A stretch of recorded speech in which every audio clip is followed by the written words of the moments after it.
Good morning. Today, I want to talk a little bit about the reading that we're going to be doing this week.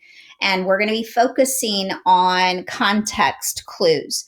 Now, what I want to remind you of what that means. So, when we're using context clues, this is something that good readers do all the time when they're trying to figure out words they don't know.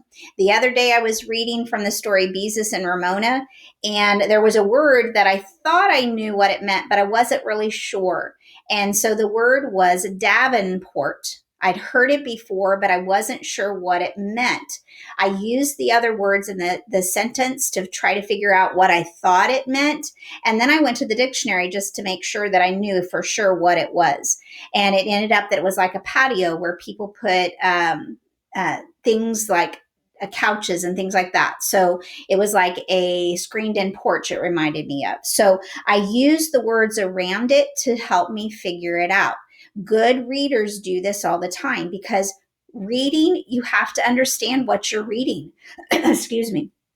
And so, if you're not sure what a word means, you need to have clues that help you to figure it out. And there's lots of clues that authors give us to help us do that. Some things that they might do that when you're looking, one of the things you might look at is if there's a picture. If I'm not sure what a word means, I'm going to look at the picture. If there is a picture, I'm going to look at it and see if that gives me any clue. I see you guys when I have you read for me, and I'll notice you do that lots of times where you'll look at the picture if you're not sure what a word is. Another thing you might do is you might look at the other words in the sentence. Now, that's something you're going to be doing this week when you do the stories for the reading, where it says you're going to read the story and then take a test on it. And I'm sorry, just a second.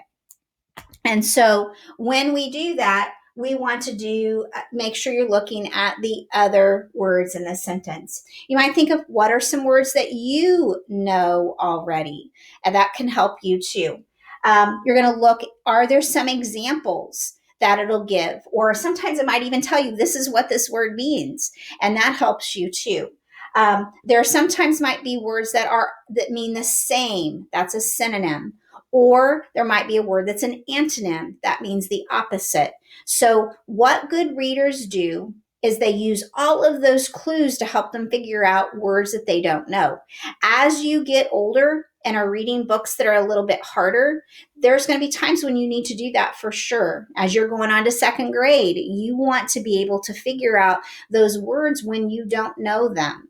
And so what I want you to do is be using these clues, these context clues, to help you figure out words that you don't know. Because the point of reading is that you understand what you've read. Because if you don't understand what you've read, you got to go back and figure it out, because that's what good readers do.